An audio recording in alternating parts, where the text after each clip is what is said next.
নমস্কার বন্ধুরা, সবাইকে স্বাগতম। প্রতিদিনের মতো আজকেরও চলে এসেছি রান্নাঘরে। আজকে রান্না করব ঝিঙে ভাজা, পেঁয়াজ লঙ্কা বাটা দিয়ে ঝিঙে ভাজা আর চুনো মাছের আলু দিয়ে চচ্চড়ি, মৌটি চুনো আলু দিয়ে চচ্চড়ি। তাহলে রান্নাটা শুরু করছি, আর প্রথম থেকে শেষ পর্যন্ত পুরো ভিডিওটি দেখার অনুরোধ থাকবে। কড়াইটা বসিয়ে দেবো, গ্যাসটা জ্বেলে নেব।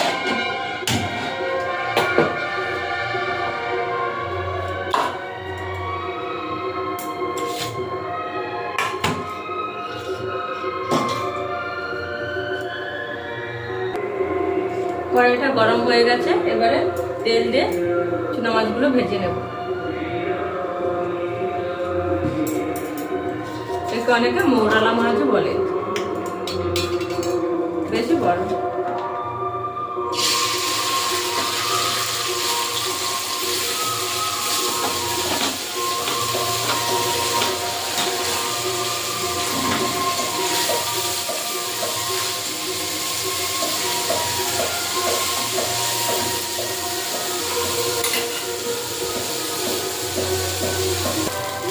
মাছগুলো ভাজা হয়ে গেছে, এবারে তুলে নেব।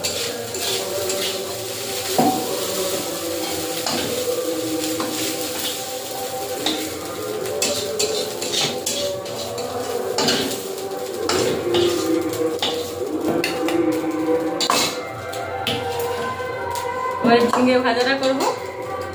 কড়াইতে তেল দিয়ে দেবো, ঝিঙেগুলো দিয়ে দেবো।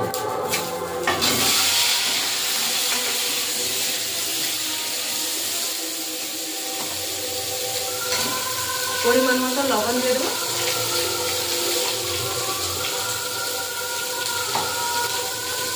হলুদ,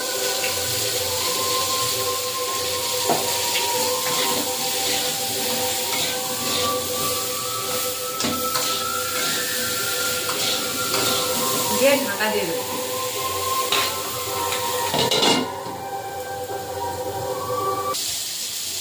ঝিঙা ভাজাটা হয়ে এসছে, এবারে পেঁয়াজ লঙ্কা বাটাটা দিয়ে দেবো। এটা কাঁচা লঙ্কা বাটা আছে, আপনারা শুকনো লঙ্কাও বেটে দিতে পারেন। এবং গায়ে অল্প অল্প করে মেখে নেড়ে দেবো।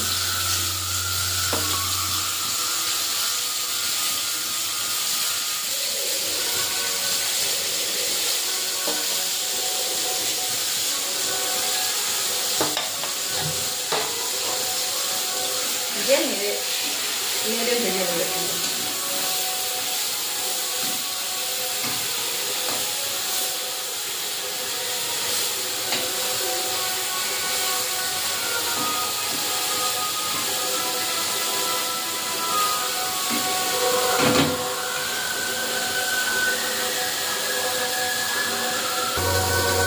ঝিঙা ভাজাটা হয়ে গেছে, এবারে নামিয়ে নেব।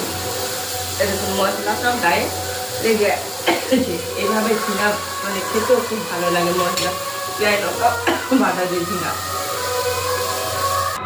এবারে চুনো মাছের চচ্চড়িটা করবো। কড়াইতে তেল দিয়ে দেবো,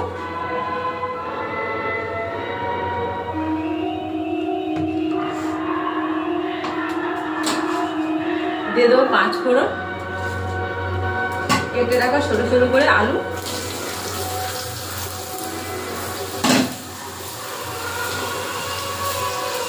পরিমাণ মতো লবণ,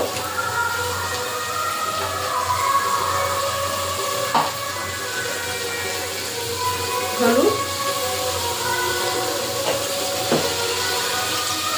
একটু নাড়াচাড়া করে নেব।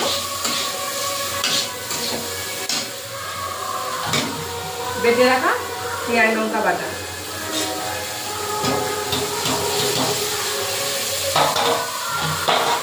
দিয়ে ভালো করে নাড়াচাড়া করে জল দেব।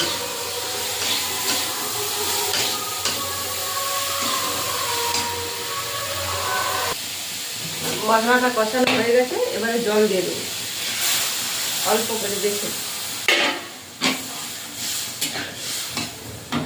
দিয়ে ঢাকা দিয়ে দেবো, ফুটে উঠলে মাছগুলো দিয়ে দেবো।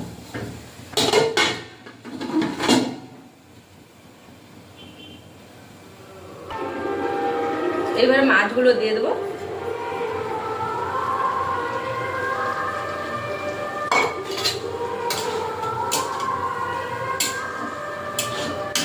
দিয়ে একবারে শূন্য শূন্য করে নেব, একটু রস থাকবে না।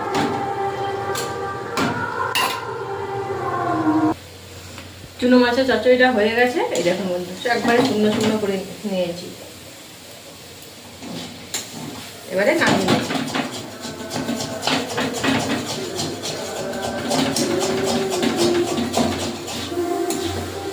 একবারে শূন্য শূন্য করে নিচ্ছি, এবারে নামিয়ে নেব।